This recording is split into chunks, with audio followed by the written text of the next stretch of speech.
नमस्कार। तो आप सभी का स्वागत है खबरें आज तक में। तो आइए दिल्ली से आ रही एक बड़ी खबर कि दिल्ली के निर्वाचित मुख्यमंत्री श्री अरविंद केजरीवाल अगले 2 दिन में इस्तीफा दे सकते हैं। सूत्रों का कहना है कि अरविंद केजरीवाल ने खुद पर लगे भ्रष्टाचार के आरोपों को लेकर जेल में ही इस्तीफा देने का फैसला कर लिया था और पद छोड़ने का मन बना लिया था, लेकिन साथ में उन्होंने यह भी तय कर लिया था कि जेल में रहते हुए वे इस्तीफा नहीं देंगे बल्कि बाहर आकर ही रिजाइन करेंगे।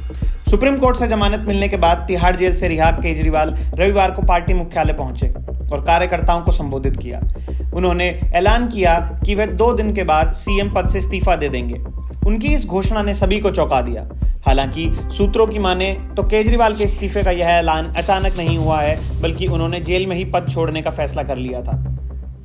केजरीवाल ने शीर्ष नेताओं को बताया कि वे इस्तीफा देने जा रहे हैं। उनकी तरफ से जानकारी मिलने के बाद आम आदमी पार्टी नेताओं ने अंतिम रणनीति बनाई। सीएम केजरीवाल ने रविवार को कहा कि जब तक लोग उन्हें ईमानदारी का प्रमाण पत्र नहीं दे देते, तब तक वह मुख्यमंत्री की कुर्सी पर नहीं बैठेंगे। उन्होंने कहा कि अगले 2 दिन में विधायक दल की बैठक होगी और नए मुख्यमंत्री का चयन किया जाएगा। अगला मुख्यमंत्री भी आम आदमी पार्टी से ही कोई होगा। उन्होंने चुनाव आयोग से मांग करते हुए कहा कि फरवरी में चुनाव है। मैं मांग करता हूं कि ये चुनाव महाराष्ट्र के साथ नवंबर में कराए जाएं। केजरीवाल ने कहा कि मेरे इस्तीफा देने के बाद दिल्ली विधानसभा भंग नहीं होगी। आम आदमी पार्टी के विधायक दल की बैठक में नया मुख्यमंत्री चुना जाएगा। इस दौरान केजरीवाल ने कहा कि मैं और मनीष सिसोदिया भी कोई जिम्मेवारी नहीं लेंगे। मैं और सिसोदिया जनता के बीच जाएंगे। सूत्रों की माने तो केजरीवाल अपने इस्तीफे के 15 दिन के भीतर सीएम आवास खाली कर देंगे। हालांकि यह एक प्रोटोकॉल का हिस्सा है। पद से इस्तीफा देने के बाद मुख्यमंत्री को अपने आवास को 15 दिन के भीतर खाली करना पड़ता है। बता दें कि दिल्ली में कोई आधिकारिक सीएम आवास नहीं है। मुख्यमंत्री पद पर रहने वाला शख्स जिस घर में रहता है उसे ही ऑफिशियल सीएम आवास के तौर पर देखा जाता है। तो आइए आम आदमी पार्टी के ही नेता सौरभ भारद्वाज से जानते हैं कि उनकी पार्टी का इस पर क्या मानना है। कि पिछले 2 साल से भारतीय जनता पार्टी अरविंद केजरीवाल और उनकी पार्टी के तमाम बड़े बड़े नेताओं के ऊपर कीचड़ उछाल रही थी कि ये लोग चोर हैं, इन्होंने बेईमानी की, इन्होंने भ्रष्टाचार किया, इन्होंने करोड़ों रुपए की कमाई की। और 2 साल की लंबी जांच के बाद भी ईडी सीबीआई के पास वो हिम्मत नहीं है कि वो ट्रायल भी शुरू कर पाएं, मुकदमा भी नहीं शुरू कर पा रहे। ये बात सुप्रीम कोर्ट कह रहा है। और इस बात पे सुप्रीम कोर्ट ने जब अरविंद केजरीवाल जी को जमानत दी तो साफ साफ केंद्र सरकार की प्रीमियर एजेंसी सीबीआई के ऊपर टिप्पणी की है कि सीबीआई आज भी पिंजरे में कैद तोते की तरह काम कर रहा है, दुर्भावना से अरविंद केजरीवाल को जेल में रखने के लिए काम कर रहा है और कब ट्रायल शुरू होगा इसका कोई पता नहीं। तो अरविंद केजरीवाल जी ने कहा है कि देश की सबसे बड़ी अदालत ने तो मुझे जमानत दे के राहत दी है, मगर जो जनता की अदालत है,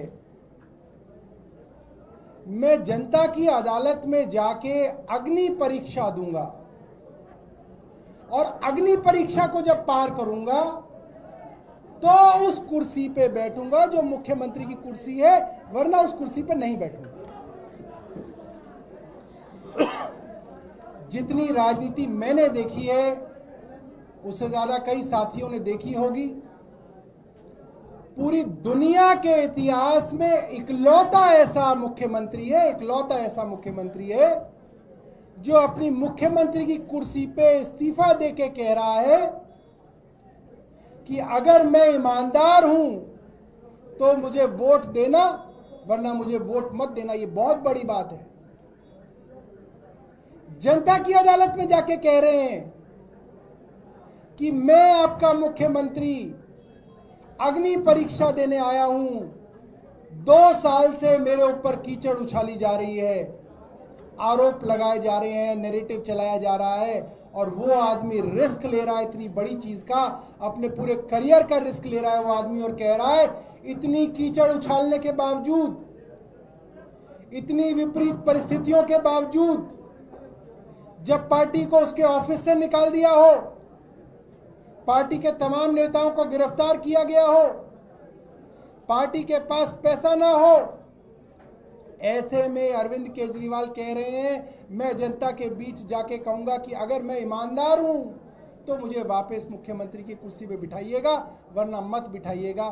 भारतीय राजनीति के अंदर ऐसी नैतिकता, ऐसी शुचिता देखने में नहीं मिलती, जहां आज भारतीय राजनीति एक कीचड़ के समान हो गई है। ये इकलौते अरविंद केजरीवाल हैं। अरविंद केजरीवाल कहते हैं कि तमाम आरोपों के बावजूद, कीचड़ उछालने के बावजूद एक चीज भी अब तक अदालत के अंदर साबित नहीं हुई, एक आरोप भी। मैं बहुत गंभीरता से ऐतराज दर्ज करता हूं। सुधांशु त्रिवेदी पढ़े लिखे व्यक्ति हैं। सजा याफ्ता शब्द का इस्तेमाल उन्होंने जो अरविंद केजरीवाल जी के लिए किया है, उसका मैं घोर ऐतराज करता हूं। उनको इतनी समझ कानून की होनी चाहिए, इतने पढ़े लिखे वो होने चाहिए। वो एक मेंबर ऑफ पार्लियामेंट हैं। सजा याफ्ता का मतलब कन्विक्टेड होता है। अरविंद केजरीवाल की ट्रायल भी अभी तक शुरू नहीं हुई, आपने सजा याफ्ता डिक्लेयर कर दिया। इलाज कराएं सुधांशु त्रिवेदी अपना, वरना इलाज हम करना जानते हैं। उनको मैं चेतावनी दे रहा हूं, अपनी जुबान संभाल के बात करा करें। अरविंद केजरीवाल जी ने ये रिस्क आज लिया है और जनता की अदालत के बीच में जाएंगे और जनता जो कहेगी उसके हिसाब से कुर्सी पे बैठेंगे, वरना कुर्सी पे नहीं बैठेंगे। आगे जानने के लिए और ऐसी नई नई और अलग अलग खबरों के बारे में अपडेट जानने के लिए आप हमारे साथ बने रहें और देखते रहें खबरें आज तक। धन्यवाद।